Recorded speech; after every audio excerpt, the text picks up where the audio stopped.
Peace and welcome to the Culture here on the Black Star Network. I'm your host, Farajii Muhammad. Thank you so much for tuning in and being a part of the conversation. Folks, we've got a lot to talk about.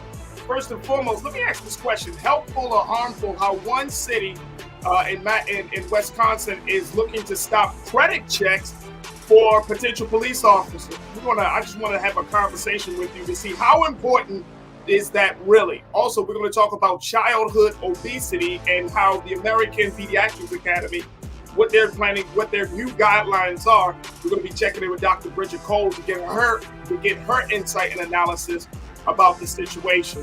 And can we talk about black farmers? Yes, last year there's been a lot of talk about black farmers, but now they're moving forward on suing the Biden administration for not holding up its end of the bargain to get black farmers out of debt. We're going to be checking in with Brother Michael in Hotep to talk about it. And then later, let's talk about the Golden Globes going black. Folks, the Golden Globes are happening tonight, and it has a black host, a black executive producer, and so much more.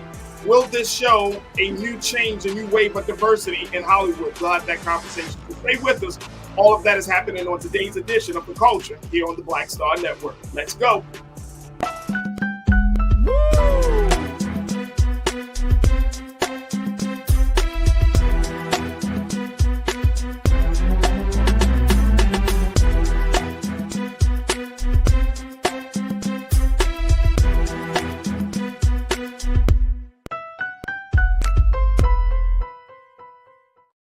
All right, folks, welcome to The Culture here on the Black Star Network. I'm your host, Farajii Muhammad. Thank you so much for joining us and being a part of the conversation.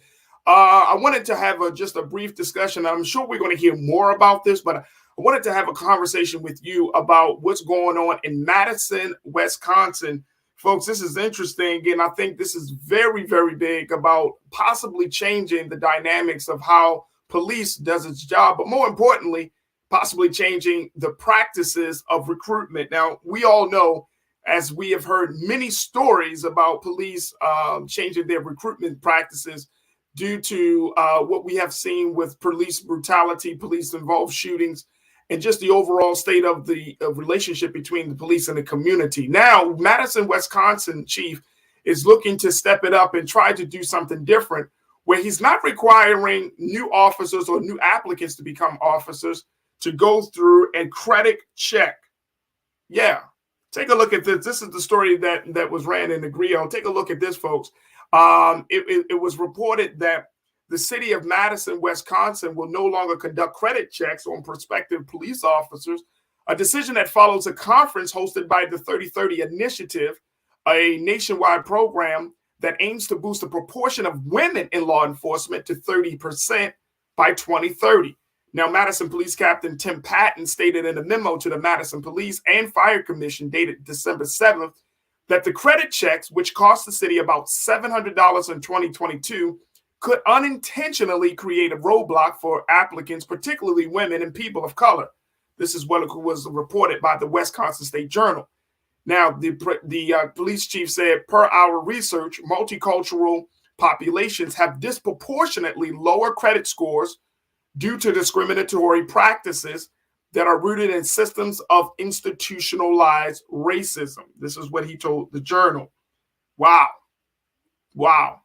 So I want to get your take on this, folks. How important is it that we know what a prospective officer's credit looks like? Now, this is the thing that really stuck out for me as it relates to this. And I want you to join me in the conversation very quickly.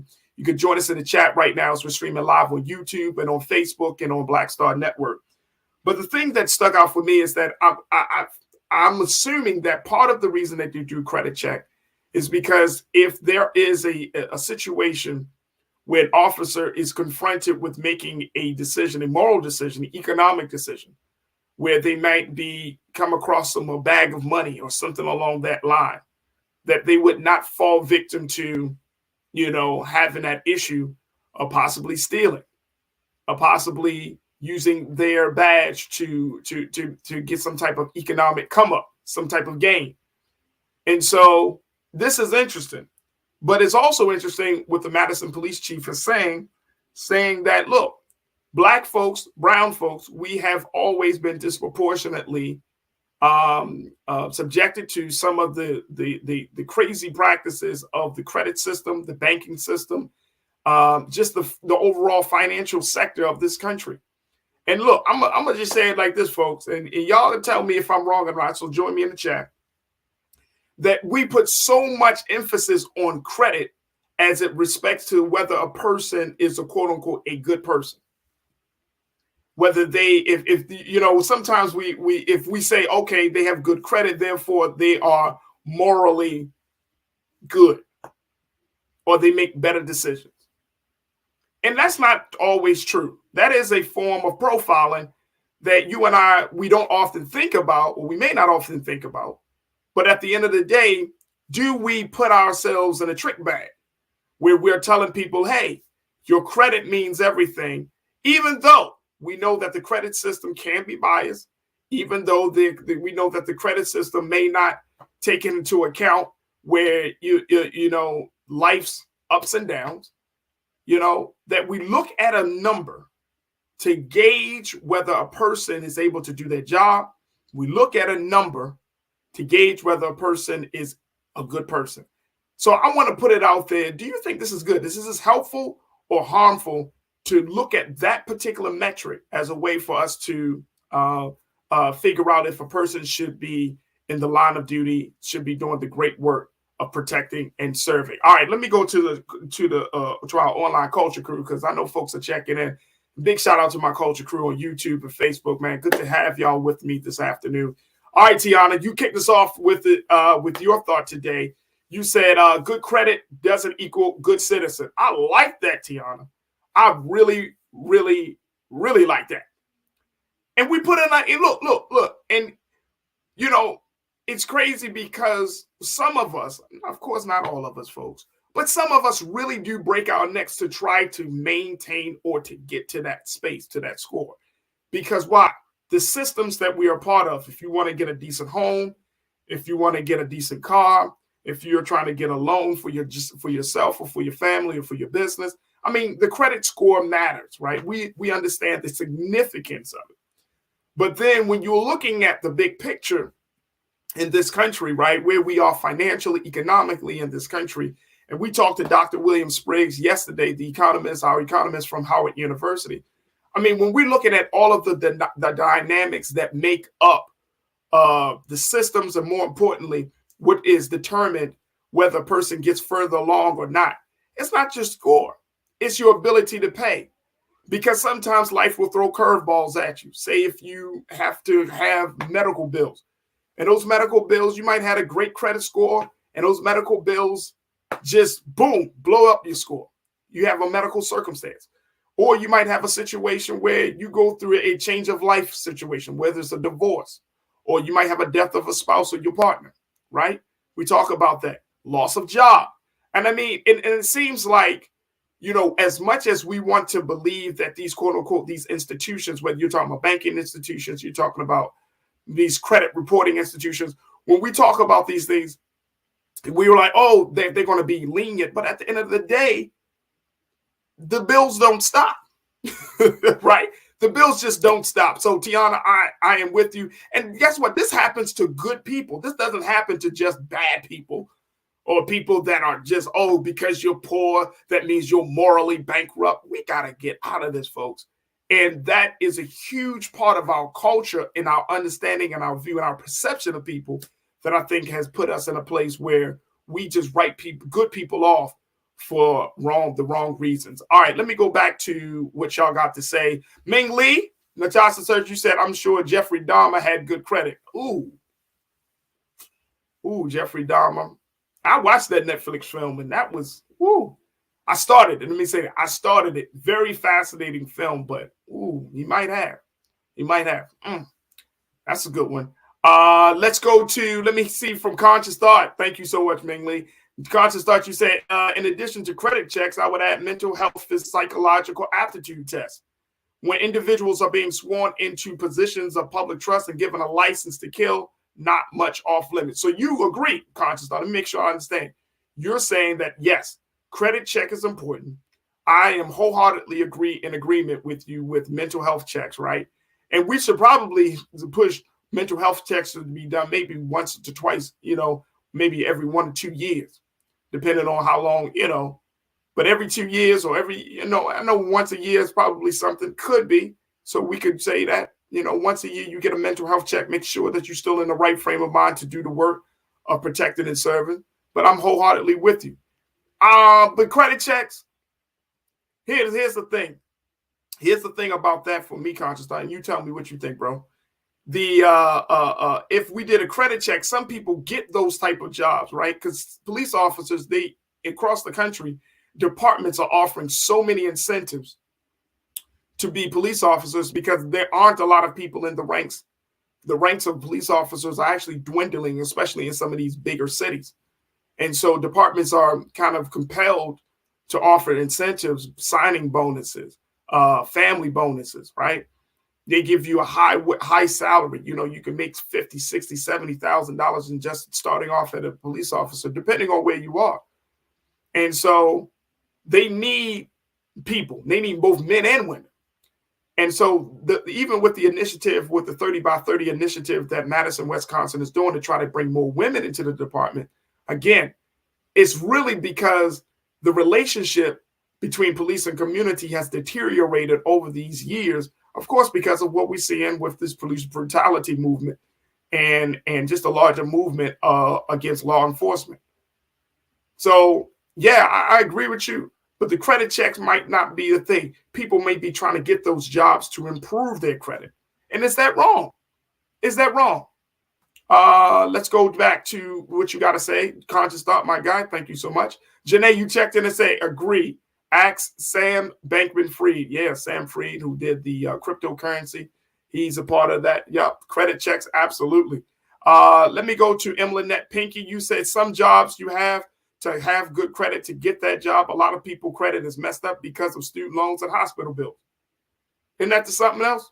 Lynette, ain't that something? You go to school, you get these debts, right? Your credit gets messed up, right? Because you're going to school. Now, you could go to school to be business. You can go to school to be a lawyer. You can go to school to be whoever. You get the loans. The loans are crazy. You're trying to get out into the work world. But more importantly, you're trying to contribute to society. And then once you get the loans, then you get hit with the penalty of the loan of debt, the penalty of debt. And then they penalize you for going to school to get the loan. They penalize you for having the debt because you didn't pay off the debt in an accurate amount of time. So it's just crazy. And this is why I'm saying the credit system should be reevaluated in this country, because it just doesn't seem fair that if I go to school to become a doctor, a lawyer, whoever I want to be, right, and I incur all of this debt, but my ultimate goal is to be of service to society, then that debt should be relieved. That debt should not be there to hold me back from doing what I said what I was going to do. So people don't do the great big work of being doctors and lawyers. People don't go to school to be teachers anymore because there's so much debt that's incurred from the training, from the schooling, that people don't want to carry. So we just like, I don't want to incur that much debt. I don't spend that much time. I'm spending a lot of time as it is in school, but now I got to come out with all this debt. And then when I come out with this debt, I get penalized for wanting to be better.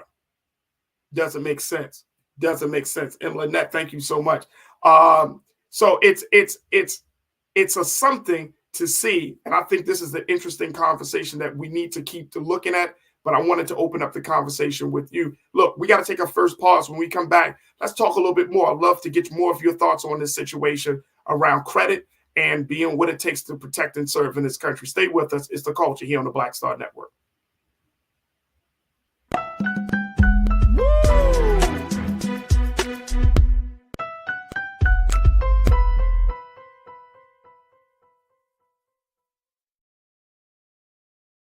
Don't you think it's time to get wealthy? I'm Deborah Owens, America's Wealth Coach, and my new show on the Black Star Network focuses on the things your financial advisor or bank isn't telling you. So watch Get Wealthy on the Black Star Network.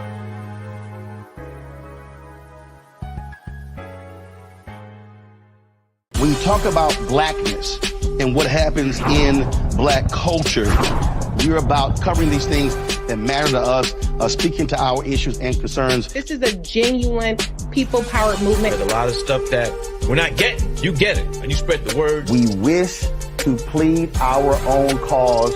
Too long have others spoken for us. We cannot tell our own story if we can't pay for it. This is about covering us. Invest in Black-owned media. Your dollars matter. We don't have to keep asking them to cover our stuff. So please support us in what we do, folks.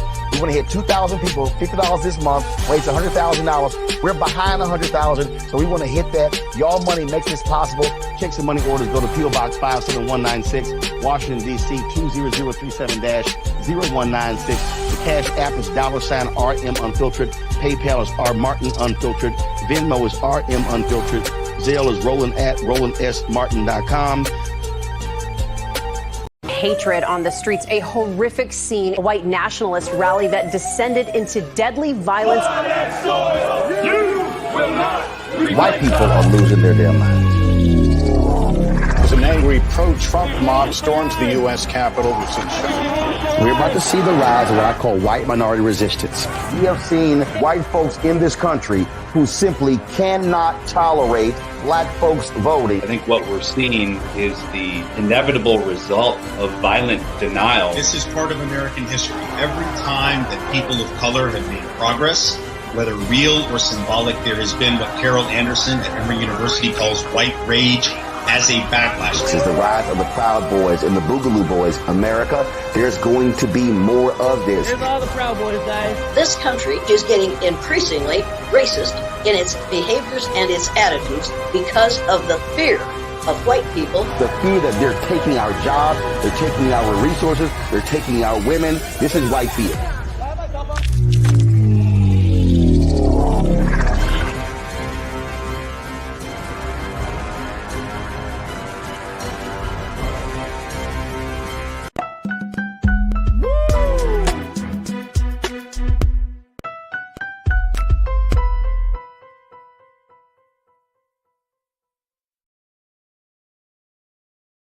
All right, folks, welcome back to the show. We've been talking about how Madison, Wisconsin police chief is now looking to remove credit checks, credit worthiness from potential prospective police officers in Madison, Wisconsin. So this is an interesting thing because some of you may not have known that this was actually a qualifier to become a police officer, whereas others you may have known this, but the fact that they check your credit, is always a point of contention. And in Madison, Wisconsin, the police chief, Tim Patton, has made the point that, look, black and brown folks have disproportionately have been on the lower end when it comes to the credit rating system. And it serves as a roadblock. It is a problem to getting new officers in the ranks and files. So I'm asking the question, is helpful or harmful? What do you think? I want to go back to what you got to say. Make sure you join us on the conversation. Post your comments in the chat, and let's continue to discuss. Janelle, you say, look, I never understood why credit worthiness was considered when it comes to job applications. An error or an arbitrary entry shouldn't have that much control over your life. Facts. Janelle, it shouldn't. It really shouldn't. Like, again, I think we attribute morality, good quote of being a good person with your ability to pay off debt. Now, again, we already know life can throw some curveballs at you, folks. So why do we put so much emphasis on your debt? Now, I get it. Like, for some folks, for some things, like if you got to buy a house or a car, I get it.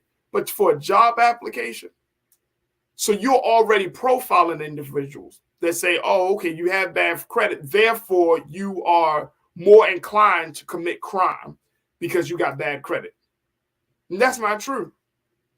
That's not true at all. That is discriminatory.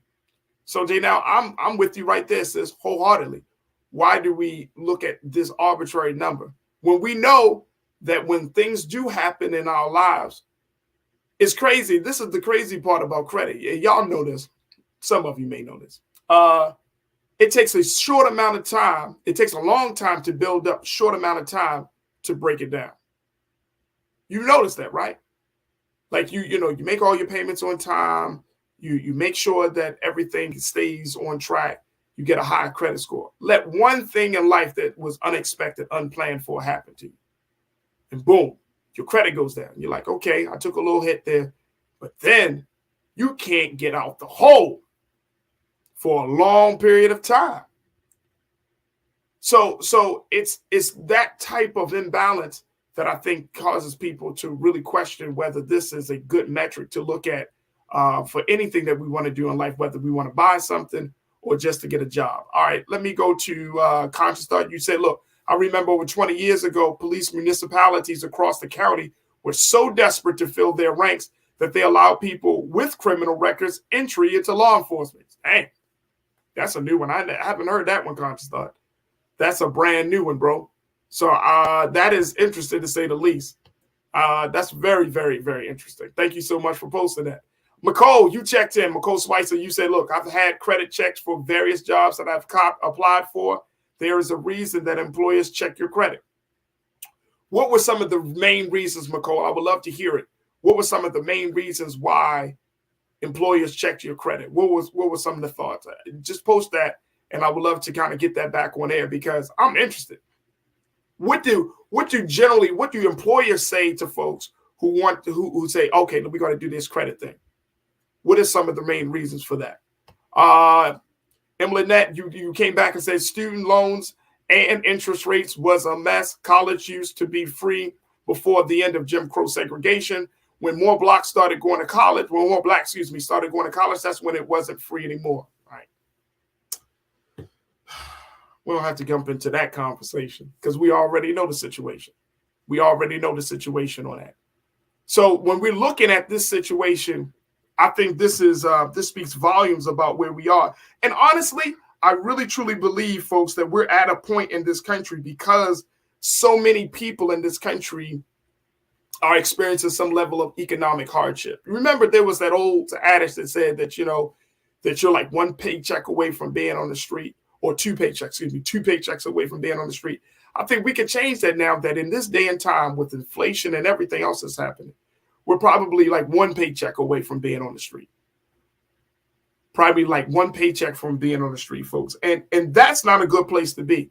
When you have a majority of people in this country, and you remember we heard Dr. Spriggs yesterday, and he made this point, and it stuck out for me, really resonated with me. He said that, you kind of get penalized, like, we're talking about the higher interest rates that the Federal Reserve has, determined.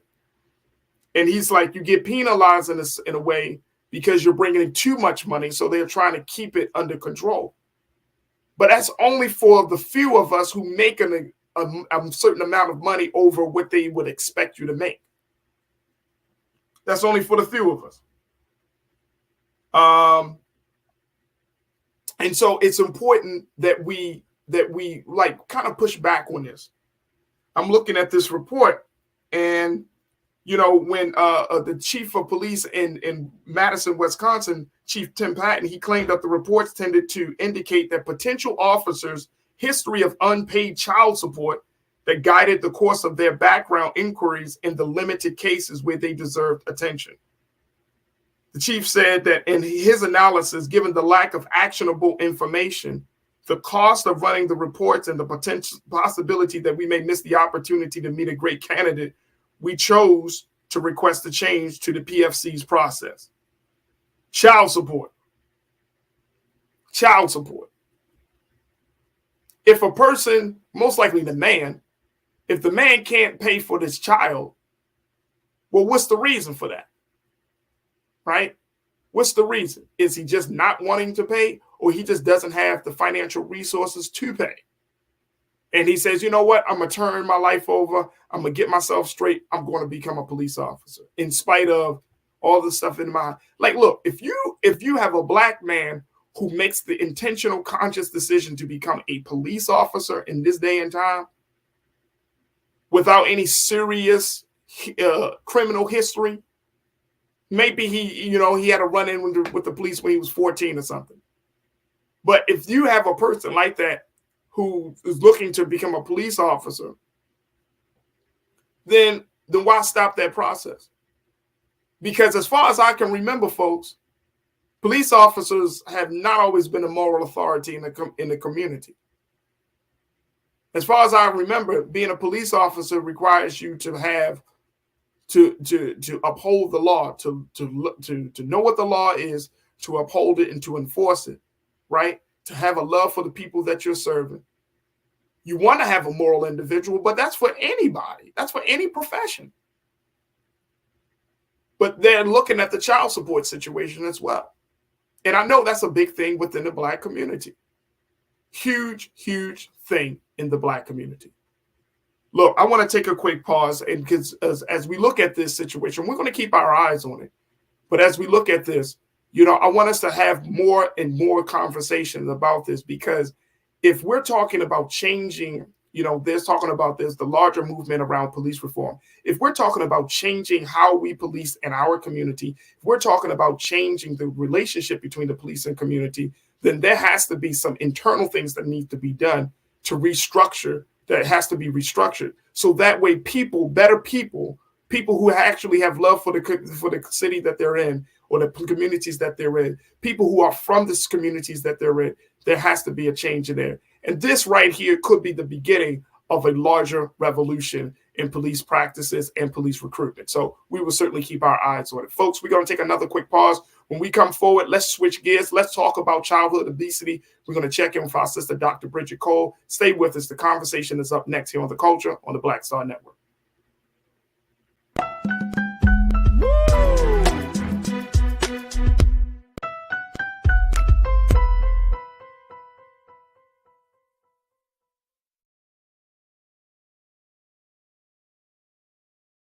Pull up a chair, take your seat. The Black Tape with me, Dr. Greg Carr, here on the Black Star Network. Every week, we'll take a deeper dive into the world we're living in. Join the conversation only on the Black Star Network.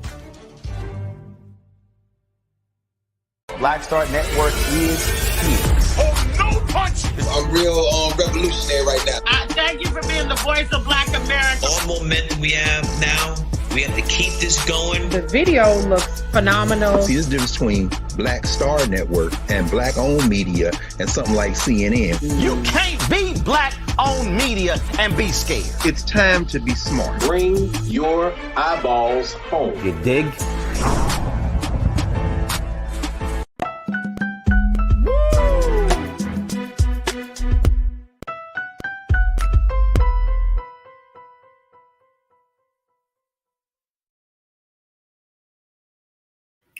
All right, folks, welcome to The Culture here on the Black Star Network. I wanted to switch gears now to talk about something that is an epidemic across this country, which is the issue of childhood obesity. Now, if you're not familiar with this issue, the fact is that children are in this country especially, are more exposed to eating, to bad eating habits, to eating foods that are not healthy for them. And at the current rate, we're not looking at having a healthy future. So there has been a number of discussions about childhood obesity, how to handle this serious issue in the community, especially within Black and Brown communities. And so we wanted to have a conversation here because there has been a new change of guidelines on how to deal with this issue. According to the American Academy of Pediatrics, their new guidelines is showing this, and I want to show this. Take a look at this, folks. This is some of the latest word that we got from the American Academy of Pediatrics. It says that children with obesity should be offered more intensive treatment options earlier, including therapy and medication, says the leading U.S. pediatricians group. Now, the American Academy of Pediatrics' new guidance on childhood obesity, the first in 15 years moves away from, quote, watchful waiting or delaying treatment to see if children outgrow obesity. The group is now advising pediatricians to offer treatment options early and at the highest available intensity for one of the most common chronic diseases among children. Untreated, obesity is associated with a range of long-term health problems, including heart disease and diabetes. Here to share with us this situation is a certified medical professional, She's also author of a book about cannabis use, and more importantly, to look at various ways on how we can deal with long systemic issues from alternative means is Dr. Bridget Cole-Williams. Once again, we are happy to have her here on The Culture, here on the Black Star Network. Dr. Bridget, thank you so much for your time today. How are you this afternoon? Great to see you, Farajii. Dr. Bridget, let's talk a little bit about this. Actually, we're going to have two conversations with you. I want to talk about this childhood obesity thing, and then I want to talk about with the big hoo-ha in New York City with the opening of their new dispensary, now that they have allowed cannabis to be used recreationally based on that new law from last year, from 2021, excuse me. But let's talk about this childhood obesity situation. So this new guideline is trying to do what? Is it trying to intervene in the process earlier and to provide treatment? And then what does that mean, treatment? What does that mean in medical sense? Absolutely. So the American Academy of Pediatrics have basically launched the Code Red when it comes to childhood obesity, that we have approached this with this watchful waiting, try to do some lifestyle changes. But what they've seen is that children younger and younger are within the obesity range. And once you start to gain these fat cells and have a lifestyle that produces a certain level of weight and medical issues coming back from that is incredibly difficult to be able to lose that weight, lose those fat cells, and to get more back into the normal range. So they have launched Code Red on this. They've done extensive research, 100-page guideline that they've pulled together to look at all aspects of obesity with children, including neighborhoods, lifestyle, socioeconomics, and long-term outcomes for this. And they have said that we can no longer sit back and not be aggressive, and decided that we can now offer medications as well as even surgery to even some of our youngest of children. Wow. So medication and surgery, can't sit back. You can't be passive aggressive with it. Mm-hmm. Where does proper diets fit into this whole thing? Where does, making sure that parents are equipped with the tools, whether it's resources, knowledge about, healthy food, healthy eating. Where does all of that sit in this whole conversation now? Absolutely. So it's first and foremost, we're not sitting back and saying, let our children gain this weight and we'll just give them meds and surgery. And that is not their approach by any means. But they are saying that this is about motivational interviewing, meaning how do we eat? How can we make lifestyle changes? How can we make this most effective so that we can avoid the surgery and the medications?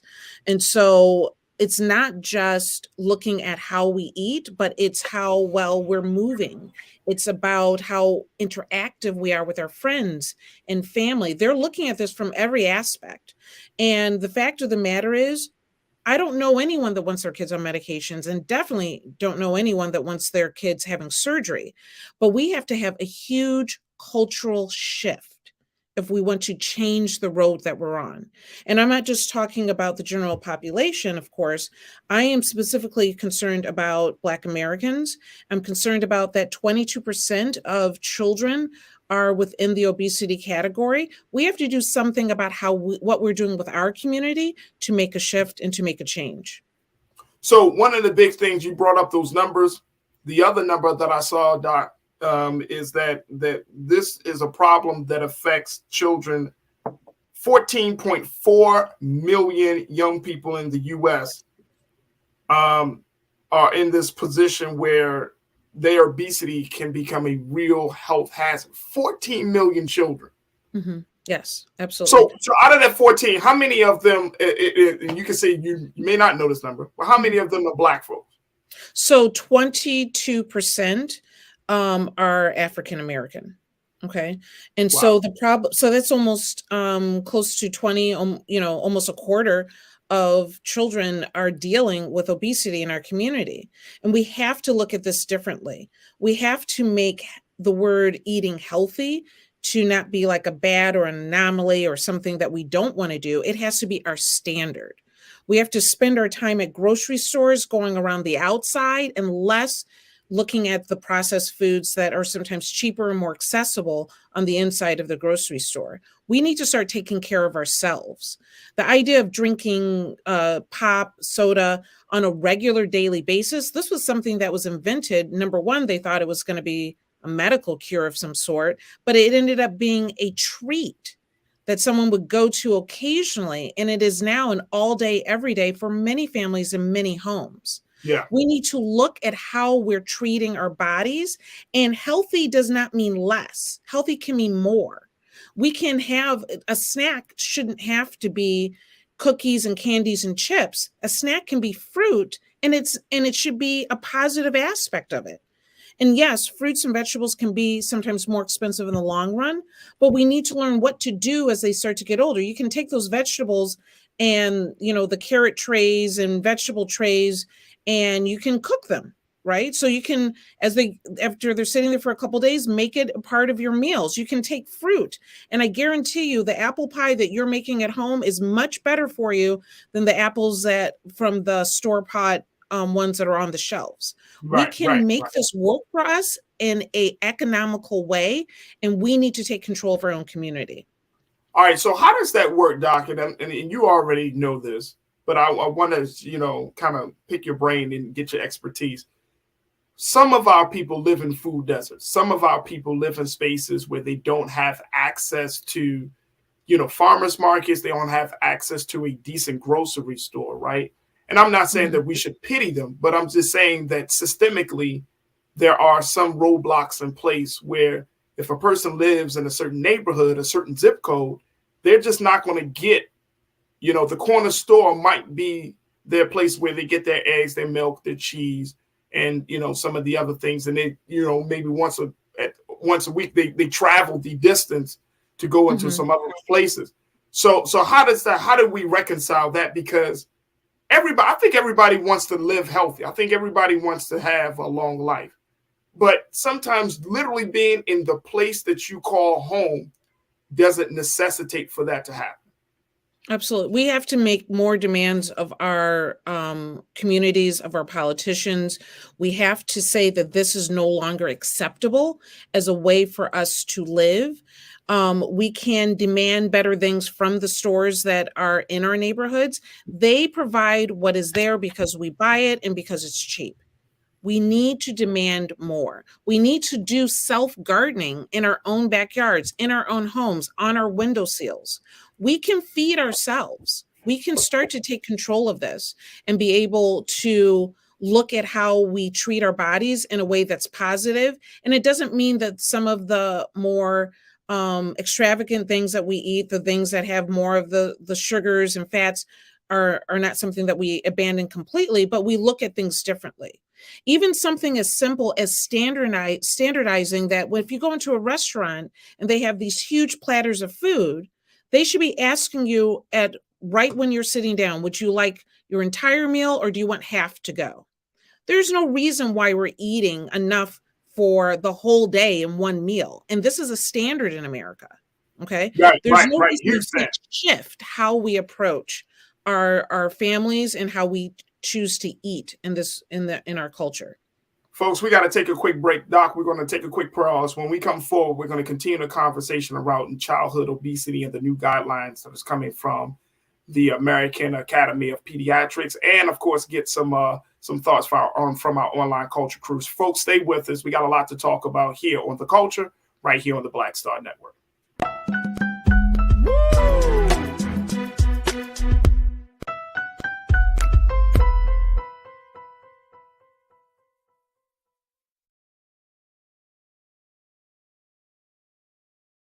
Black Star Network is here.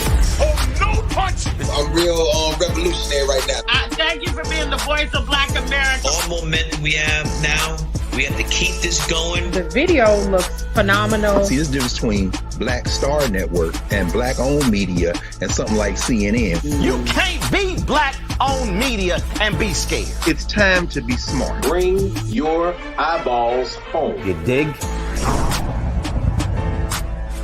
When you talk about blackness and what happens in black culture, we're about covering these things that matter to us, speaking to our issues and concerns. This is a genuine people-powered movement. There's a lot of stuff that we're not getting. you get it, and you spread the word. We wish to plead our own cause.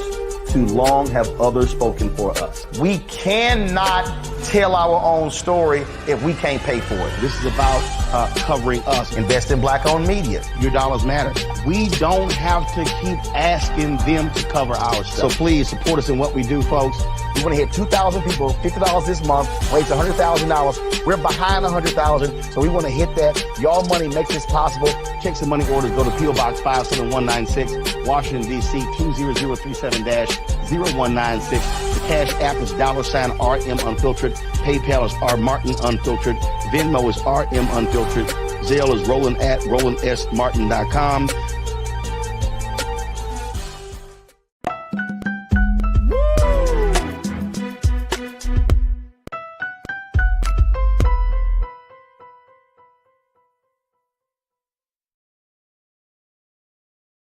Folks, welcome back to the show. We've been talking about new childhood obesity rules and guidelines that have come down from the American Academy of Pediatrics, where they have disclosed that now they don't want to no longer do a watchful waiting when it comes to childhood obesity, that they want to pediatricians to intervene with various treatment, intervene with medication, and intervene with some level of surgery to help curb the weight loss gain that young children that we're seeing in this country as young as 10, 11, and 12 years old are experiencing. We've been talking to Dr. Bridget Cole-Williams, who is a board-certified physician, CEO of Green Health Harvest, to give us her insight as to what this means, especially for young Black children. Dr. Bridget, again, it's always a pleasure to have you. Many people on our online culture crew, Dr. Bridget, they're pushing back on this whole idea of medications. And folks are like, look, diet is one thing. Mm-hmm. Take them little boys and girls outside. No medication. Can we toe the line on that? Is there a compromise on the medication, or is that medication only for extreme cases? It's for extreme cases. Like I said, nobody wants to give their children medications, particularly for something that we should be able to control. With diet and exercise, we need it away from, the TV, the video games, the phone. A lot of cultures, you eat dinner, you go out for a walk. We need to normalize activity in our homes, so that we can, and even, there are concerns about, is it safe to go and walk and do what have you? But if we decide as a community that we're all outside walking, then we can protect one another in that process, right? But that has to be a household value too. It is. It has to be. You know what I'm saying? Right. Like as I'm having this conversation, I'm a parent. I got 2 children.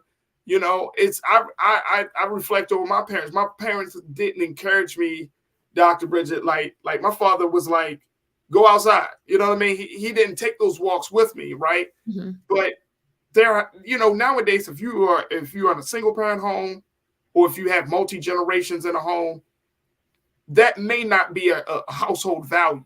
You know what I'm saying? And if people are working and the times that people are home, I mean, it's very, very easy. And I'm sure you know it, or in the patients have told, it's very easy to be like, just put something in the microwave. I'm tired. I don't want to cook tonight. Or we're not going to make this. You know what I mean? It's already a lot on parents as it is. So I'm thinking like, we got to encourage the parents in a very different way. Because as a parent, we can hear this information and be like, yep, this is good. This is good. But then to actually implement it, to make time, to make it happen, that's a whole different level of engagement and action. Yeah, no, and I agree. And I don't mean to minimize by any means how difficult this can be to make lifestyle changes, because I'm not even suggesting, like you said, just changes in the home. I'm suggesting a cultural change in American culture, period. That how we're approaching food is a very, the companies are making money off of us because it is making us ill, and we need to shift how we're approaching. When you go to the movies and if you order a small and you get a 20-ounce pop, there's a problem with our culture. Okay. Right. You ordered the small. Why did you get a 20-ounce pop? Because that is not really what's healthy. It's a way to suck you in, and it keeps you coming back. We need to shift our culture. We need to shift how we look at what healthy is in our homes. And we need to have conversations. We need to have physicians. We need to have caretakers that are willing to have the conversation about what does healthy look like for you, because it's still an individual approach no matter what. Right. Now, here's the other part about it. Is the American Academy of Pediatrics, are they going to put some pressure on these food companies, these major food companies, for creating over-processed food? You know, one of the big things that we don't allow in our household is high fructose corn syrup, right? Just a small thing. I read the labels. But there are a lot of companies who do that. When I was vegan and vegetarian, you know, the cost of foods were a lot. And then you found out that, you know, some of the foods literally just didn't taste that good because they didn't have certain ingredients in it. So I'm saying, like, who is putting the pressure on the food companies to say, hey, you guys are contributing to the problem. Like, this is not just a parent thing. This is not even just a child thing. You said it best. This is a culture thing. And the culture is dictated by these institutions, as we can call it. Big food is doing it. So is anybody putting pressure on them? I hope that's the next step, without a doubt, because when, you know, something that I often say, you know, I have teenage daughters. When it comes to clothing, I say, just because they make it doesn't mean you need to wear it. And when it comes say that for the people in the back, Doc. Just because they make it doesn't mean you need to wear it. And just because they make these foods does not mean that we need to eat it. We need to approach this differently. And the pressure does need to be put on that. There are so many times in American history where big money makes a decision that pads their pockets, but is absolutely destroys our culture and society. And I can bring up one incident after another. We have to make a shift. And if they're talking about giving our children medications and, God forbid, surgeries, and in the worst case scenarios, if that's going to save their lives, that's fantastic. But weight loss surgery in itself is no miracle by any means. If anything, it's a dangerous surgery. Even if you're talking about banding that's reversible, it's a very serious thing to consider. This should not be entered into lightly. So what are we going to do now that now it is code red? What are we going to do in our homes? What are we going to come together and do as a culture? Because we have to change this epidemic. Absolutely. Absolutely. Hey, Doc, I know this is a huge problem, so we want to continue to take a look at this. But I was like, well, I got Dr. Bridget Cole Williams on the show. I got to talk to her about cannabis.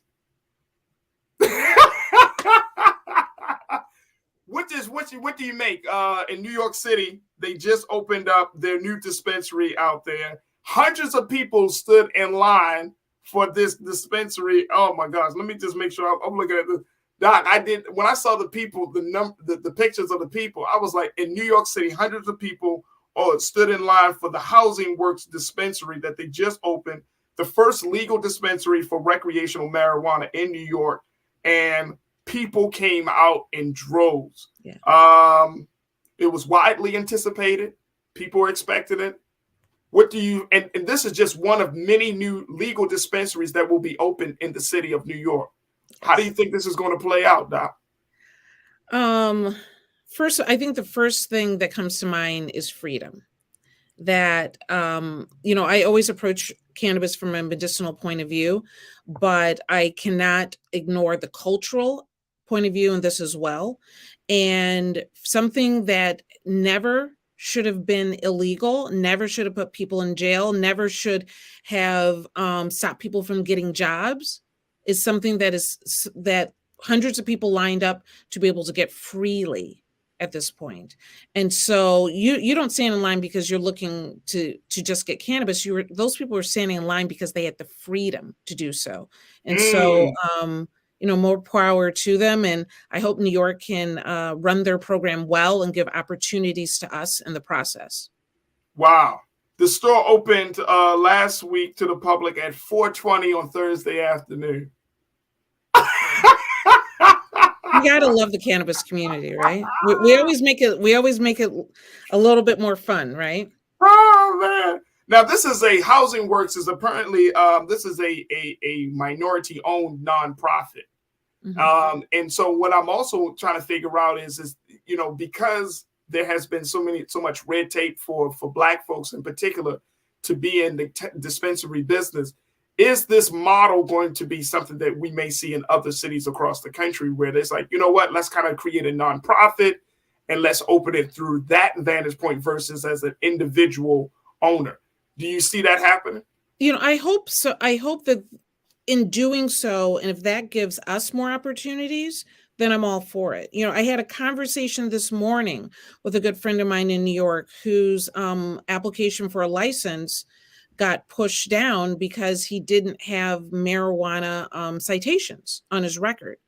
And it is something where we've all been affected one way or another, and some of us much more than others, by the war on drugs. We should really have an opportunity to benefit from this. And you know how I feel about this, that this could be our casinos as compared to Native Americans. This could be our opportunity for generational wealth.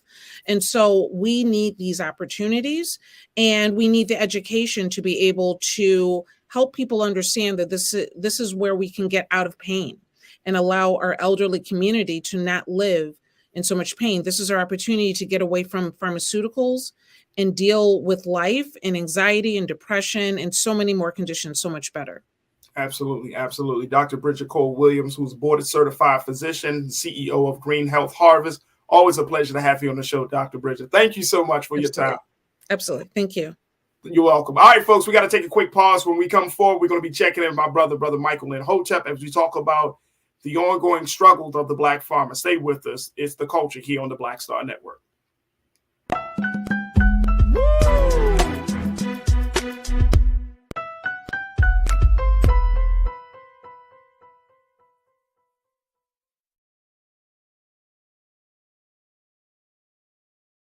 Hi, I'm Dr. Jackie Hood Martin, and I have a question for you. Ever feel as if your life is teetering and the weight and pressure of the world is consistently on your shoulders? Well, let me tell you, living a balanced life isn't easy. Join me each Tuesday on Black Star Network for A Balanced Life with Dr. Jackie. We'll laugh together, cry together, pull ourselves together, and cheer each other on. So join me for new shows each Tuesday on Black Star Network, A Balanced Life with Dr. Jackie.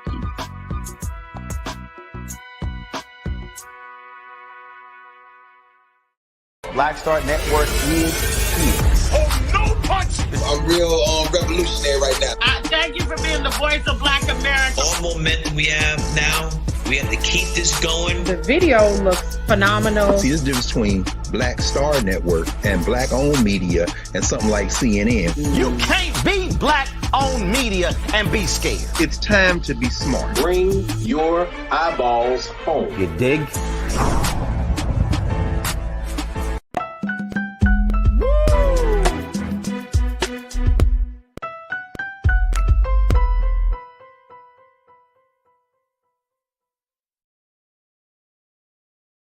All right, folks, welcome back to The Culture here on the Black Star Network. I'm your host, Farajii Muhammad. If you haven't had a chance to check us out in the first hour, make sure you do.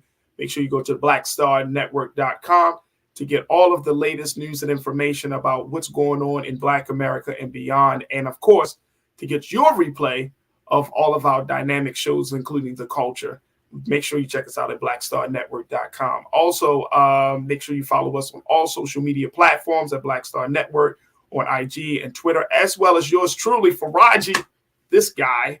You can follow me on social media at The Real Farajii on IG, and I'm on Twitter at Farajii as well. All right, folks, I wanted to have a conversation to bring us up to speed with some of the latest around the struggles of Black farmers, as Black farmers has moved forward on filing a lawsuit against the Biden administration, essentially saying that the Biden administration have not held up their end of the bargain when it comes to getting farmers out of debt.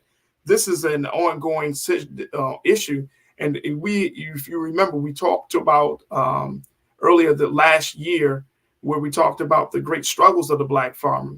And one of the big things that President Biden said is that he would invest or reallocate, $5 billion worth of funds to help with Black farms, to get Black farmers out of debt and to create more sustainability for their land and for their products and services. Well, Black farmers are still waiting on the check.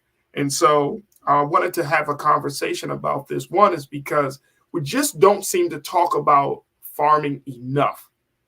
We don't seem to kind of really bring that into the space of social justice. Yes, we could talk about police brutality. We could talk about housing. We could talk about credit. We could talk about the medical apartheid that exists in this country. We could talk about all of those things. But what about the Black farmer? What about that man, that woman who has used their land, tilled the ground, right? Literally tilled the ground to bring something of life to us so we can stay healthy. And this is something that I think that we want to just keep our eyes on. So I got my brother Michael in Hotep, host of the African History Network podcast show that you can check out. Make sure you go to his website at africanhistorynetwork.com. And we're always happy to have my brother on. Brother Michael, thank you for being on us once again, brother. How are you this afternoon? There we go. We got brother Michael. Has he got his video in? All right, he's going to get checked in. All right, let me do this. Let me share with you some details about this lawsuit that Black farmers have filed against the Biden administration. Take a look at this, folks. This is coming from the Griot. It says that the federal government has illegally broken a promise to pay off the debts of a group of Black farmers, according to a class action lawsuit. The group hopes to put pressure on officials to keep their word and restore funding that was dropped after a group of white farmers filed legal challenges arguing their exclusion was a violation of their constitutional rights. The lawsuit filed in October remains active even as the U.S. Department of Agriculture moves forward with another effort to help farmers in financial distress, in addition to paying farmers who the agency discriminated against. Now, John Boyd Jr., president, let's go to the next quote. The John Boyd Jr., president of the National Black Farmers Association and one of 4 plaintiffs in the lawsuit, said that the new programs don't match the USDA's earlier offer to pay off 120% of the debt of farmers who are socially disadvantaged. According to the lawsuit, this definition applies to more than 6,500 farmers who have, quote, traditionally suffered racial or ethnic prejudice, unquote, and are saddled with federal loan obligations. The lawsuit says that this includes Native Americans or Alaska Natives, Asian Americans, Black Americans or African Americans, Native Hawaiians or Pacific Islanders, and Hispanic Americans or Latino Americans. Let me bring my brother in, brother Michael in Hotep, to share with us his thoughts on this situation. And folks, join us in the chat as we have a conversation about the plight of the Black farmers in this lawsuit. Brother Michael, it's always good to have you on, brother. How are you this afternoon? Hey, thanks for having me on, Farajii. Can you hear me? Yep, we can hear you loud and clear. All right, good. Let's talk to me about this latest lawsuit from the Black farmers and where we are with this whole process. I mean, I'm remembering the $5 billion, but according to the Black Farmers Association, the check really still hasn't been cut, and 6,500 farmers are still left out there in the cold, not knowing what to do. Well, what happened is it was $5 billion, not specifically for African American farmers. It was African American farmers, Latino farmers, Native American farmers, and Asian American farmers. Lawsuits were filed by white farmers. Okay, right. And the lawsuits and the payments are tied up in court. A number of white farmers in different states filed lawsuits. So this is going to have to play out in court. Now, when John Boyd in 2022 was on Roland Martin Unfiltered, I've gotten a chance to talk to him a few times on Roland Martin Unfiltered. He said that the Black farmers are going to fight this out in court, to get the $5 billion in debt forgiveness enforced. He said that lawsuit may go on for 2 years or so. Now, this lawsuit that they filed, it looks like it was filed probably about October 2022. I was looking at different articles dealing with this lawsuit. This piece right here that we're looking at is from thegrio.com, right, and picked up by the Griot picked it up from the Associated Press. But it looks like this article is originally from like around early December 2022. So it looks like this is a lawsuit filed by Benjamin Crump on behalf of the Black farmers, and they are complaining about the second type of debt forgiveness that the federal government is trying to do. And this deals with $3.1 billion. Congress provided $3.1 billion that would allow the USDA to be able to work with distressed borrowers to provide help with their farm debts in new and more effective ways to help borrowers as much as possible, stay on land, stay in agriculture, etc. So it looks like Congress is, and the Biden administration is trying to find another way to help the farmers that won't get blocked in court, that won't get overturned in court. Because you got to remember, see, one of the things that they did is they filed, the white farmers filed these lawsuits in courts that are overseen by Trump appointed judges, generally speaking, number one. Okay. Number two, if these lawsuits go to the U.S. Supreme Court, you're dealing with a 6-3 conservative majority in the U.S. Supreme Court. Three of those Supreme Court justices were appointed by Donald Trump. All right. Right. So you're dealing, I mean, hopefully they win in court. I don't know. I don't know. Hopefully they will. But because it is an irrefutable fact, African-American farmers have been discriminated by the U.S. Department of Agriculture for the last 100 years. But you can just go back to the year 2020, okay? Because in 2020, under the Trump administration, white farmers got almost $26 billion in COVID aid from the Trump administration, whereas African-American farmers got 0.1% of that. They got $26 million. This article I'm posting here in the chat, this is from the Washington Post. This is a interview with Tom Vilsack, who is Biden's new Secretary of Agriculture. He was the Secretary of Agriculture under the Obama administration. Now, John Boyd and other African-American farmers did not want Tom Vilsack to be Secretary of Agriculture because they had problems with him under the Obama administration. Biden was saying he needs somebody who understands the job, can hit the job, hit the ground running, doesn't have to be trained in the job. And Vilsack said he would do better with black farmers this time around. Apparently, he hasn't so far. We'll see what happens. Apparently, he hasn't so far. But Tom Vilsack, in this interview with the Washington Post, and this article was dated from March 25th, 2021, talked about how under the Trump administration, African-American farmers were discriminated against. So I would like to hear from Benjamin Crump on this. And I also want to hear from the Biden administration on this lawsuit, especially U.S. Agriculture Secretary Tom Vilsack as well on this lawsuit also. Here's the thing why I brought this up, and I'm glad that you brought some history and some context on this, Brother Michael. The reason I'm bringing this up is because, like I said in my opening statement around this issue, we're just not bringing this into, when we talk social justice, farming is not a part of the conversation, brother. Right. You know what I'm saying? I mean, just culturally, like we don't actually think about this. Right. And so, you know, even for me, it's like, Farajii, you know, you got black farmers out there that are struggling right now. Absolutely. So it's like, well, how do we make sure that we have this conversation in a very, very big way, significant way? Of course, we're watching the eyes on the lawsuit, right? And even say if they're blessed to win this lawsuit, that might get drowned in.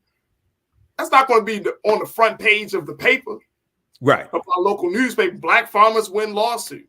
You know what I mean? So I'm just trying to figure out on a cultural perspective. You know, we just talked to Dr. Bridget Cole Williams about, you know, eating healthy and childhood obesity. And we're talking about farming.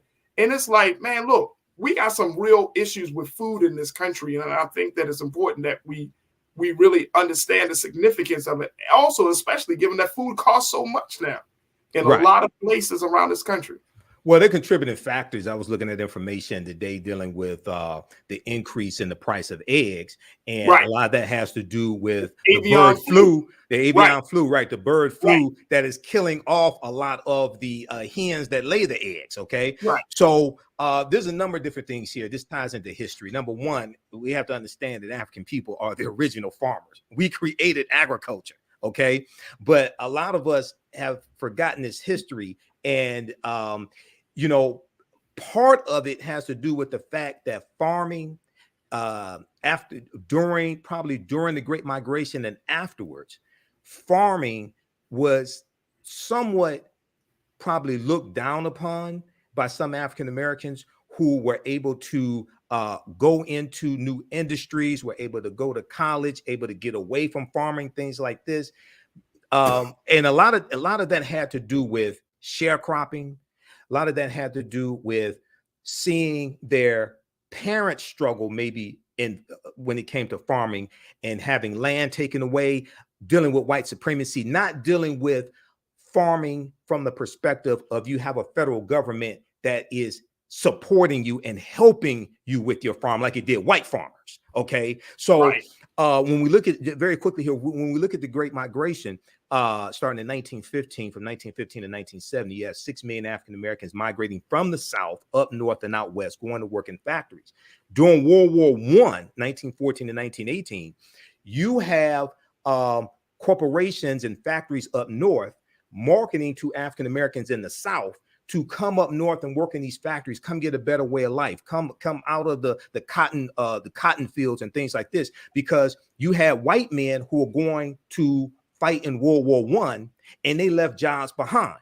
So this created a labor vacuum. So it was a lot of African Americans who moved from the South up north to fill these jobs, get a better way of life, get a better wage. And then we're going to also see this continue after World War I. We see in World War II, and then after World War II, we're going to see this continue. So part of it has to do with not really fully understanding our history, that the foundation of a community is family, but also being able to provide food for yourself.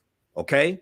And we have a deep, rich history in when it comes to agriculture. We have a deep, rich history there. And then also part of that history deals with the co-ops, the cooperative economics. Yep. One of the largest co-ops that we had was the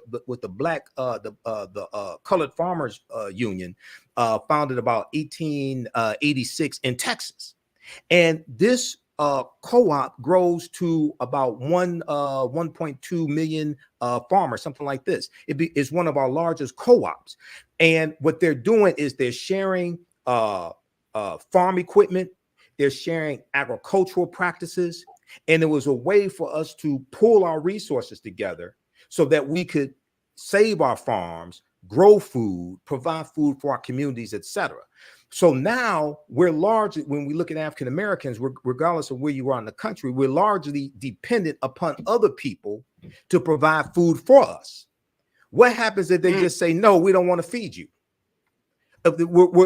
So another co-op that we had was the Colored Merchants Association, the Colored Merchants Association, which was founded about 1928. It came out of the National Negro Business League, which was founded by Booker T. Washington in 1900. The Colored Merchants Association was an association, it was a co-op of African-American grocery store owners, okay? And they had hundreds of African-American grocery stores that were part of this cooperative, because one of the most popular forms of businesses that we had was either a grocery store, because you have to eat, or a funeral parlor, because you're going to die, or a life insurance company. Okay, these were very popular forms of businesses that we had. And when you study the Colored Merchants Association, they bought their products in bulk so that they could get economies of scale. They educated their members on accounting practices, marketing practices, things like this. So once again, we have businesses and we're engaged in capitalism, but we have a cooperative economic perspective when it comes to engaging in capitalism, and it's still centered around us being able to feed ourselves and sustain ourselves. And one of the reasons why they created the Colored Merchants Association was so African-American grocery store owned by us, African-American grocery store owners, could better compete against the white chain stores, okay? The Woolworths and the Kresge's and things like this. This is the early 1900s. Right. So a lot of these ways that we fought back against white supremacy, we've gotten away from, and these are things that we have to sankofa, we have to reach back to go forward, or fetch back to go forward, to understand how we were able to deal with these problems in the past to meet the needs of the community in the present and the future. You dropped a word right there now, brother. You dropped a word. I'm serious. You dropped a word, because now what it makes me think about is, my grandmother, who came from the Eastern Shore of Maryland, right? You know what I mean? She came up under that. And may God be pleased with her. You know what I mean? She was 90 years old. Brother Michael, she was like a buck with chains in the pocket. You know what I'm saying? Small framed woman, but she ate well. Right. She ate well, and her skin was glowing. And she often talked about the importance of that level of going back to the ground, getting fresh fruits and vegetables. And it's something, because I think now more than ever, we're starting to see the importance of it. Right. Not just in the childhood obesity situation, but just even with us as adults. Look, COVID showed a lot, because it opened up the door to show that we're not as healthy as we think we are. Some of us, not all of us, but some of us are not as healthy as we think we are. Right. We are all vulnerable to some sort of medical condition. Absolutely. Whether you eat meat, whether you're vegan, whether you're vegetarian, pescatarian, like the way we're eating, the foods that we're eating in this country, I mean, big food, big food is a major lobby, has a major lobby, and big food has major stake in this government, and how the government, the FDA, the USDA, all of these institutions, and like I asked Dr. Bridget Cole Williams, who's bringing the fire to these institutions?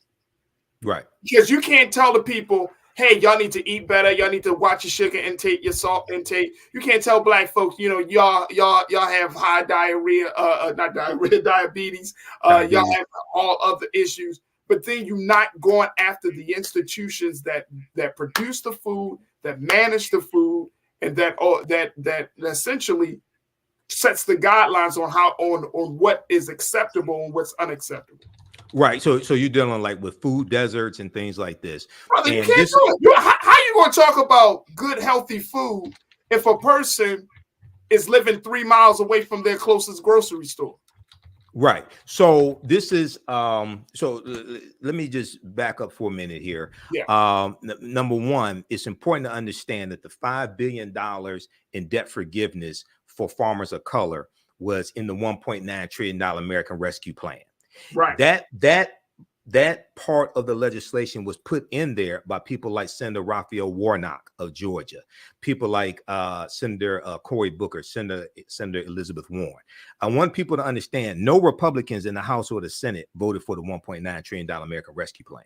So you can see how African-American farmers are basically getting no help from Republicans, white or black. Not only that, I wanted to be known, and people can go research this. Senator Lindsey Graham, the senior senator from South Carolina, was on Fox News attacking this debt forgiveness. And he said it was racist, and he called it reparations. And he said, if you're a white farmer, you don't get anything. If you're a black farmer, you get debt forgiveness. He didn't say anything about the $20 billion in COVID-19 aid that white farmers got, almost $26 billion, I should say, that white farmers got in 2020 from the Trump administration. And African-American farmers were largely shut out about that. He had amnesia when it came to that. Then also the junior senator from South Carolina, Senator Tim Scott, the Black Tea Party Republican, Senator Tim Scott, he has attacked the debt forgiveness as well, okay, right, for farmers. And John Boyd on Roland Martin Unfiltered said that Senator Tim Scott is doing nothing for the 6,000 black farmers in South Carolina. Okay, now, if we look at, there was a good article from face-to-faceafrica.com that I shared on the African History Network Facebook fan page. This deals with a black grocery store chain that I never heard of, by the way. It's called Yellow Banana, and they own 38 stores across the country. Okay. Really? This is I just posted the link here. And they've secured $13.5 million to expand. All right. We have to, if it doesn't already exist, there has to be a link. There has to be a infrastructure of where a black grocery store chain like Yellow Banana and any other black grocery store chains out there can build this pipeline to get products and to get produce and any other products from black farmers into these grocery stores to get it into the African-American community. If we can't feed ourselves, I don't know what else we can do. Okay. I mean, that's just basic. Okay. Professor James Small talks about food, clothing, shelter, and safety. These are basic things that African Americans need: food, clothing, shelter, and safety. So You have groups like D-Town Farms here in Detroit and the Black Food Security Network, which is a cooperative, and I'm a member of the cooperative as well. So shout out to them. They're building a cooperative grocery store here in Detroit. Is going to be the cooperative economics, the co-ops that I think really save us. And people like shout out to Malika Kinney and everybody at D-Town Farms, but people like Dr. Jessica Gordon Nemhard, who is probably one of the top authorities on the history of the co-ops. She's been educating a lot of African Americans over the past few years. She wrote a book called Collective Courage, which deals with the history of African American co-ops and the different types of co-ops and benevolent societies we've had, from the Free African Society in 1787 to Color Merchants Association, different things like this. But is going to have to go back and study that history and understand, how did we deal with these problems in the past when we're dealing with white domestic terrorism, when we're dealing with segregation, etc. But one of the getting this information out about the lawsuit from the Black farmers is why African American owned media is so important, and responsible African American owned media, because a lot of people don't know that this is taking place. Absolutely. And the other thing is that the Congressional Black Caucus has been at the forefront in trying to get aid for Black farmers also. See, that gets left out of the narrative as well. Okay, so all this is extremely important. Absolutely. Look, we got to take a quick pause. When we come forward, folks, let's have a few more minutes talking about the plight of the Black farmer here in America. Let's get your take on the conversation. Plus, also, the Golden Globes are tonight, and it's going all Black. We're going to talk about what's happening behind the scenes and how diversity will be on display. Stay with us. Those conversations will be up next here on The Culture, right here on the Black Star Network.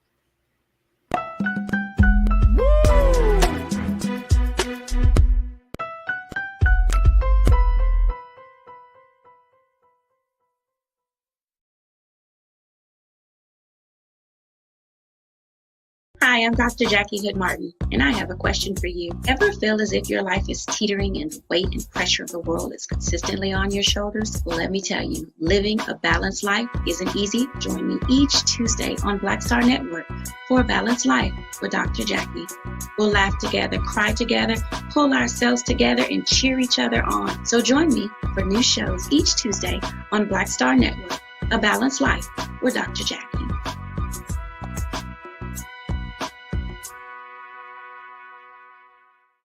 Black Star Network is here. Oh, no punch! I'm real revolutionary right now. Thank you for being the voice of Black America. All momentum we have now, we have to keep this going. The video looks phenomenal. See, there's a difference between Black Star Network and Black-owned media and something like CNN. You can't be Black-owned media and be scared. It's time to be smart. Bring your eyeballs home. You dig?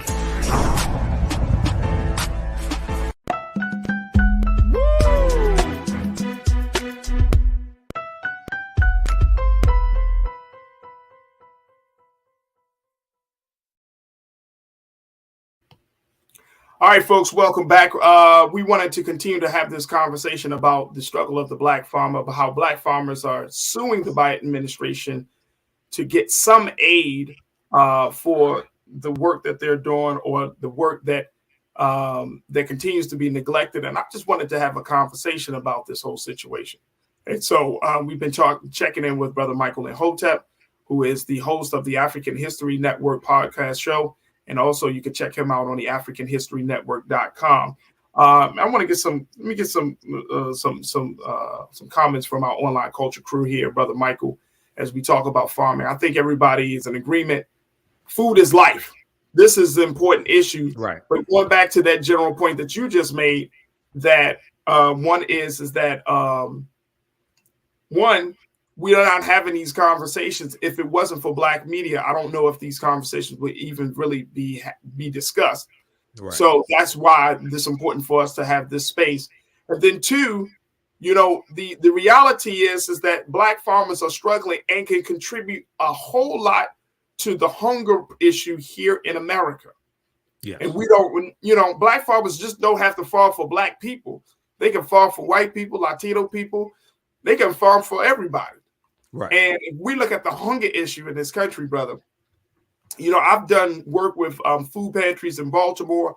And when I see the food pantries, when you see the quality of food coming into some of these pantries, and people are just giving their donations, but the cans look dented, the food looks old. It's the quality. I mean, the food pantries accept it, but it's not up to par. You know what I mean? Right. It's not up to code of what you would normally see in the grocery store, what you would want to buy. So when we look at the hunger issue, it's crazy that 6,500 black farmers are in a situation where they're waiting on aid and to try to get some level of debt relief from the situation. Let me go to Taylor. Taylor, hi. Taylor, you posted, said, hi, the African-American farmers wanted Marcia Fudge. She's over there making changes in HUD. I see why. Yeah, Marcia Fudge over there doing what she's doing. Yeah, that was who they wanted. Former member of the Congressional Black Caucus, but she was put in HUD, and Biden said that he needed somebody in the Department of Agriculture that knew that job already. Vilsack was the former Secretary of Agriculture under the Biden administration, as I said before. John Boyd and the black farmers had problems with Vilsack under the Obama administration, had problems with them then. And Vilsack said he would do better this time. At least on this, I don't know about on the other issues then with black farmers, but at least on this issue here, he has not so far, at least. So hopefully they're successful with their lawsuit. I really want to hear from Benjamin Crump, John Boyd, but also the response from the Biden administration. I haven't seen what the response from the Biden administration is regarding this lawsuit. Absolutely. Conscious Thought, my guy, you checked in and said, point to ponder. If we had black farmers growing food in the U.S., then we would not have to depend so much on countries outside of the U.S. for certain grains to supply the needs in U.S. So we know that America is a major wheat distributor. Russia is a major wheat distributor. You know, we've had conversations, Brother Michael, talking about the wheat crisis that hit the continent of Africa, and how the Russia-Ukrainian war has affected the food distribution and the food supply in Africa. So to Conscious Thought's point of having the black farmers as a way to bring that in, so we don't rely on that. What do you make of that? What do you take from that? Conscious Thought what you would need more black farmers growing wheat and things like this to be able to really supply the nation, if we just look at the U.S. in to the level that it needs to be. There's about 45,000 or so African-American farmers, and it's declining. All of them don't grow wheat. So you would have to have an increase in the farmers, and they would need some type of federal subsidies to help them be able to do that as well. Because, and then at the same time, here's the other thing that gets left out of the conversation. African-American farmers are competing against the corporate-owned farms also. And that's another thing. This is why the cooperatives, if you have these farmers who are belonging to cooperatives, this is why the cooperatives can help them more so, because even a lot of white farmers are getting squeezed out by the corporate-owned farms also. Okay, so that's another factor when we deal with this. But one of the ways to help support the African-American farmers is for them to be able to link up with a black chain like Yellow Banana. And Yellow Banana operates under the Save-A-Lot brand name when it comes to grocery stores. Oh, okay. But it's still African-American owned. See, that's another strategy there also. That's talked about in that article on face-to-faceafrica.com. So we have to look at these different strategies to really bring these things into fruition, and I'll wrap up with this. Dr. John Henrik Clarke, one of our great Grandmaster Scholar warriors, I agree with him on this. He said don't come to me talking that nationhood stuff, because a lot of black people say we want a nation, we want a nation. He said until you have acquired the skills that are necessary to manage and run a nation. You need to understand agriculture. You need to understand oceanography. You have to understand how economies work, how the political structure works. You have to obtain and acquire the skills needed to manage a nation before you can start talking about we want a nation, we want a nation. Hey, see, brother, it's easier to say we want a nation. It's much harder to acquire the skills to actually manage a nation. That man is speaking nothing but to my soul when he said that one. Right. I'm telling you, I always question that, brother Michael, that the fact that when I've had numerous conversations with black folks to talk about nation. Of course, being in the nation was up. People, man, we need a nation. Like, bro, we need to build a school, build a grocery store, get a bank. Right. Let's start from there.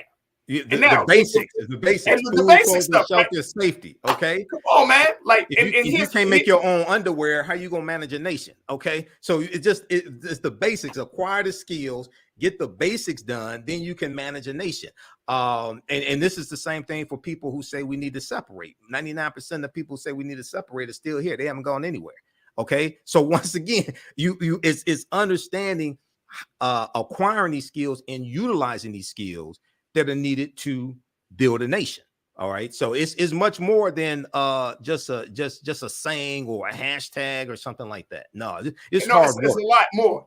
It's a lot more. And to get to the skills to that point is like, how many of us can really run how many of us really know what it takes to open up a supermarket, for one, let alone to open up a number of supermarkets? I would love to talk to Yellow Banana to get to the folks that the leadership of that group to try to figure out, like, how are you doing this? There was a supermarket in East Baltimore, brother Michael, called Apple and Oranges. Mm-hmm. And they were maybe about 10 blocks or so away from Johns Hopkins Hospital in a part of East Baltimore that was legitimately a food desert. Right. And unfortunately, they closed down. Black owned, closed down, and people were like, well, what happened to it? Brother, I will tell you, and I've gone to it. Every time I drove past it, because it was right on the North Avenue, right on a major road in Baltimore City. Every time I drove past it, 1 or 2 cars in the parking lot. Right. In a predominantly, this neighborhood was black. You know what I'm saying? Right. So, black. It's a couple things here. See, and here's the part. The part is, for us as a people, we have to be kind of reconditioned on how to take action on every step. Okay, we need to recondition to own something. Okay, cool. We need to recondition on how we market it. Okay, cool. We need to recondition on how we engage with it. Like, we gotta, and I'm saying that's how bad our situation is in terms of our mental, the mental condition that we find ourselves. That we actually have to tell black people, if you have a black store, go to it. Now, are the prices going to be the same? No. Mm-hmm. You can't compare one supermarket to Target, Walmart. Right. who has economies of scale and have hundreds of locations. Kroger's and Costco. Right. And it's like, and people are like, man, I can get a case of water from Ralph's for $4 or $5, man, and go to the black man, his joint like $8, $9. Mm-hmm. Okay, because they don't have the quantity. They don't have the volume. Right. So with that, we have to have a total reprogramming of African Americans. This is why African history and culture are so important. They give us our VIPs, our values, our interests, and our principles. They influence our psychology, which influence our actions and behaviors and our results. And they also influence how we engage in economics. So a lot of people say we need more businesses, but they don't talk about the need to support African American owned businesses so they can stay in business. Okay, this is why I taught entrepreneurship for 7 years, and a lot of people over the past 10, 15 years were saying we need more black businesses. I said, no, we need to increase the percentage of our disposable income that we spend with black owned businesses. Because what happened, we went from like about 2.7 million black owned businesses around 2012, 2016, somewhere around there. We went up to about 4 million, but the average revenue was cut in half. It went from about $106,000 a year to somewhere around $52,000, $56,000 a year. And then when COVID hit by April 2020, about 41% of black owned businesses that shut down. Okay. So it's not having just more, it's understanding you have to support the ones that exist. Otherwise, they're going to go out of business. Okay. So I encourage people to read the article dealing with Yellow Banana, because it talks about how there was 3 entrepreneurs who started this business, and they have law degrees from like Harvard. Two have law degrees from Yale. One has an MBA from Harvard's business school. Okay, and they talk about how they started the business and the need and why they started the business to be able to provide food for the community. Are we still here? Yeah, we're still good. We're still good. I'm just marinating off of that. Right. I'm just marinating off of that, brother. Real talk. Like, exactly. We got to take a quick pause, but really quickly, I mean, we cannot allow this situation with our black farmers to go unnoticed. Right. And I think that it is super, super important. I'm so happy, Brother Michael, that you brought up Yellow Bananas into this conversation, because some of us, we like, well, we need proof. Okay, you got proof. They got 38 stores. You know how, some of the proof is in our history. The proof is in our history. We had hundreds of black-owned grocery stores in the early 1900s. The proof is in our history. People's history and culture teaches them how to deal with the problems in the past, in the present, and the future to meet the needs of the community. The proof is in our history, and that we're still here. Okay, so we have to understand how we dealt with those problems before. And as you mentioned with that piece, bro, history has shown that we can become an independent people, a nation inside of a nation. History has legitimately shown that. Ever since we were removed from chattel slavery, we have shown that we can build, we can prosper. History has shown that. Every great leader, whether you're talking about Marcus Garvey, I don't care what black leader, the most honorable Elijah Muhammad, every great black leader has given us something, a glimpse of what our heaven could look like right here on earth. History has shown it. Right. We just got to go back to, like you said in the earlier remark, do the same Kofa and go back and look at it, because we're trying to reinvent the wheel in 2023, man. And it's like, bro, we don't need to reinvent the wheel. Let's just look at what they did. Look at how they did it. Dealing with much more, right? They were dealing with some serious issues. It's in our head back then. It was physical. Now it's mental. We are in our own heads, bro. Right. We are in our own heads about our liberation, our existence. And at this point, we got to get out of our own heads. We got to take a quick pause. When we come forward, let's move forward. I want to have a conversation about the Golden Globes because they are going all black, Brother Michael. So I know you like talking about Hollywood. All right. We can have that discussion. We're going to have that discussion. Stay with us, folks. That conversation is up next here on The Culture, right here on the Black Star Network.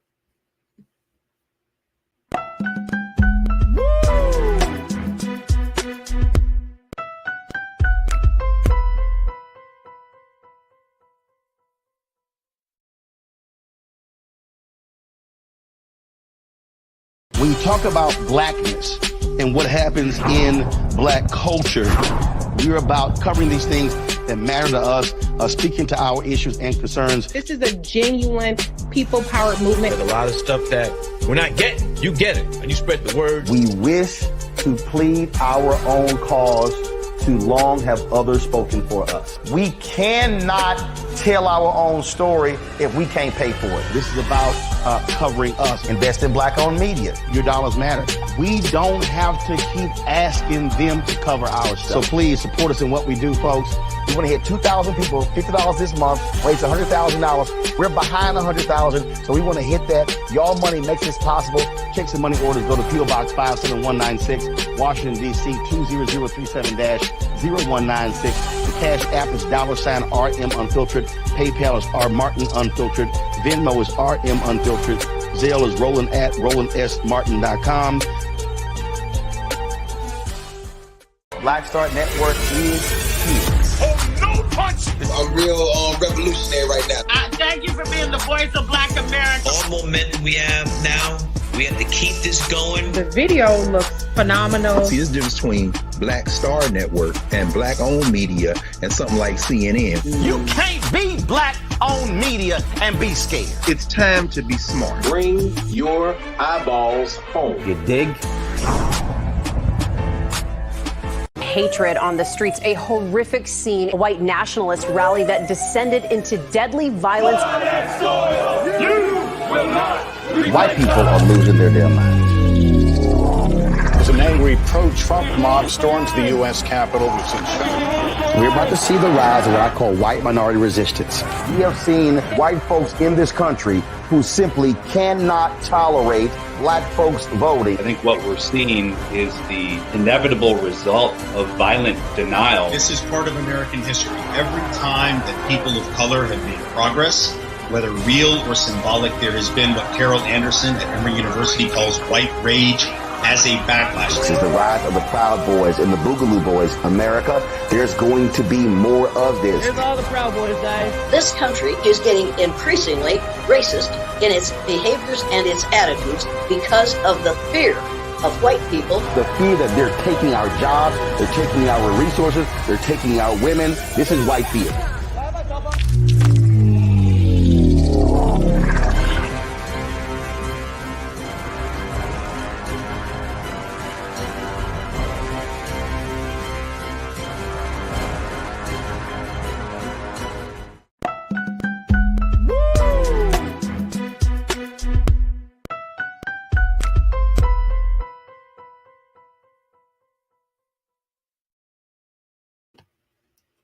All right, folks, welcome back to the show. I want to bring my brother Michael and Hotep into the frame as we close out the show tonight. And Brother Michael, you know, the conversation about farming and food got me so hyped up. I had to reach out to my man. I'm going to try to get him on. He's a pastor out of Baltimore, the great Pastor Heber Brown III. Okay. And he runs the Black Church Food Network. And what they do is they are working to get the churches into food sustainability, black farming. And so, you know, by the grace of the God, we're able to bring him on to give us a little insight as to what the church can do for to help, because some of these churches, even the small churches, have a little plot of land. Exactly. And if the churches get back into and I'm not saying churches, I'm not throwing no shade on no church. I'm just saying in mass, if the church becomes a way for us to raise fresh fruits and vegetables, like in Baltimore, there were over 1,400 churches in the city of Baltimore. It might be a little bit less or more now, but can you imagine if you have that many churches with a small plot of land, and the churches are in spaces where the grocery stores aren't, so they can fill the gaps of fresh fruits and vegetables for those communities that may be suffering from some level of food of apartheid.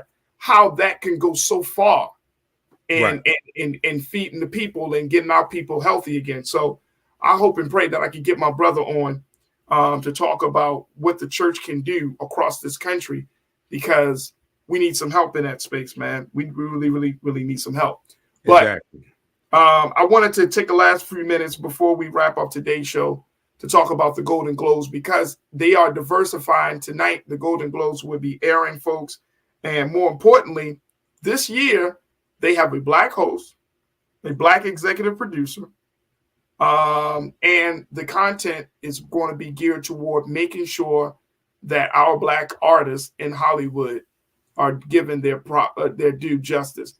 Brother Michael, where do you take what's your stand on diversity in Hollywood and how these award shows are now leaning more towards getting? I can see your face already, brother.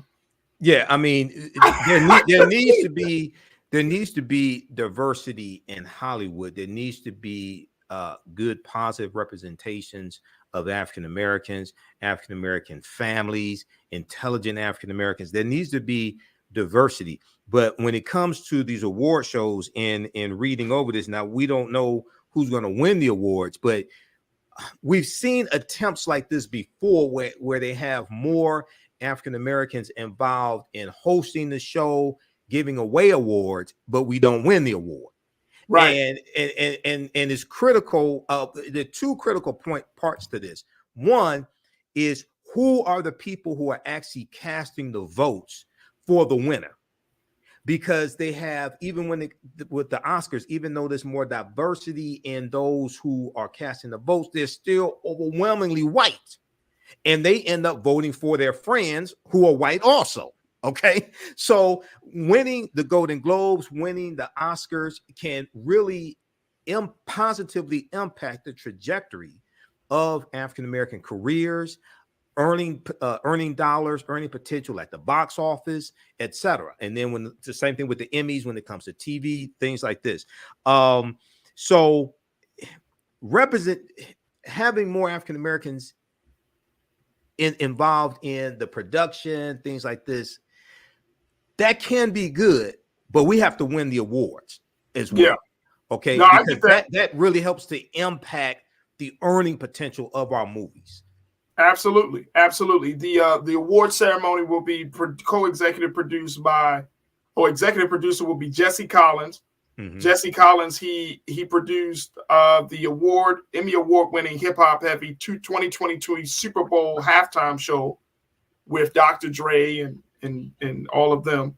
Right. He also is the man behind the BET Awards, BET Hip Hop Awards, Black Girls Rock, and the Soul Train Awards. So they brought him on. His co-producer is a sister named Dion Harmon, and the Golden Globes will include a diverse assortment of Black and LGBTQIA plus personalities on stage. And Gerard Carmichael will be the host. He's the other Black comedian. He's going to serve as the host. Mm-hmm. And you all remember he had a show on NBC called The Carmichael Show. That he quit, right? Yeah. So then he came out as gay. Right. So he's going to do that. But there will be Billy Porter, Coleman Domingo, Tracy Morgan, Jennifer Hudson, Regina Hall, Niecy Nash Betts, Nicole Byer, Jay Ellis, Letitia Wright. These are all the names and folks that will be, honored and awarded. And so I'm with you that unless Black folks start winning the awards, and Golden Globes, for those who may not know, Golden Globes are like the start of the award season for Hollywood, in the sense of you got the Golden Globes, you got the SAG Awards, the Union Awards. Then you got the Oscars. The Oscars this year is going to be in March of this year. So this is like their awards run. Some of the big productions, Black Panther, Woman King, some of those shows, the movies that we came to love and have put our money behind, they're going to be up for awards. So it's going to be interesting. To your point, Brother Michael, it's going to be interesting to see who actually wins those awards. Yeah, just very quickly here, that segment, that paragraph that you just read, the names you mentioned, those are award presenters. Okay, presenters, right. Yeah, they're presented, not winners. They're presenters. If you go to the paragraph below that, it says, while HFPA's changes to the people on stage show signs of improvement, the real question was how much the changes would affect the nominations. The next paragraph says, in 2022, the association announced that its voting body received an overhaul and was now 52% female, 51.5% racially and ethnically diverse, 19% Latino, 12% Asian, 10% African American. There are more African Americans in the country than Asians.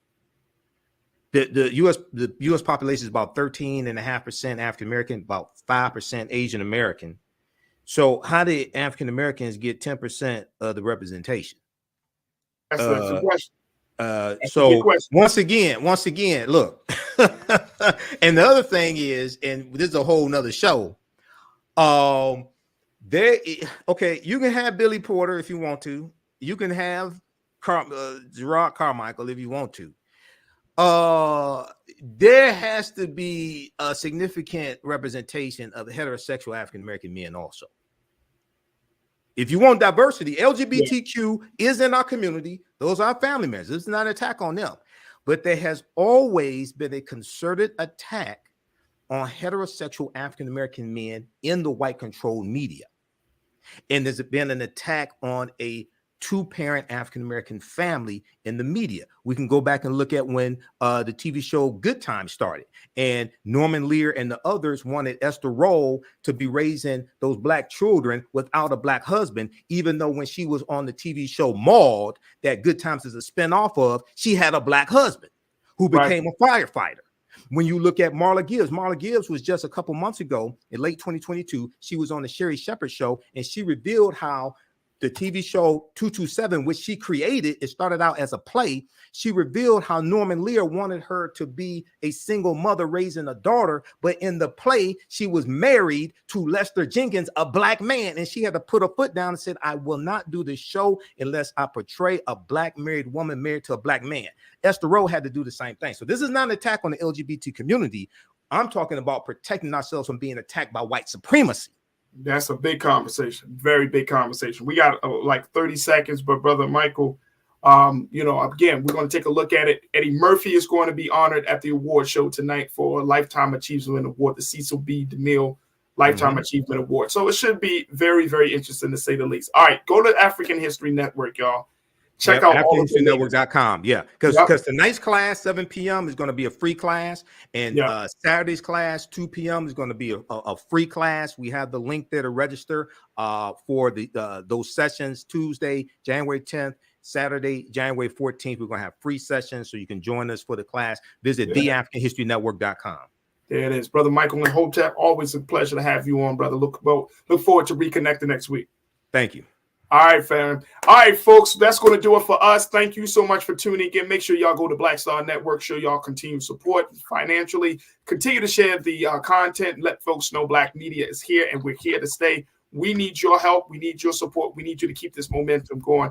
Go to Black Star Network. You can support us financially, share the content, and subscribe. Download the app for free. And most importantly, tell your family and friends about us. Also follow us on social media at Black Star Network as well. Also follow me at The Real Farajii on IG and Farajii on Twitter. I would love to connect with you as we build this online culture crew community. That's going to do it for me. Stay tuned for RMU, Roland Martin Unfiltered, coming up next here on the Black Star Network. As always, never be afraid to challenge what's wrong. Stand for what's right while being yourself in the process. God willing, we'll talk tomorrow for another exciting edition of The Culture right here on the Black Star Network. Talk to you soon. Peace.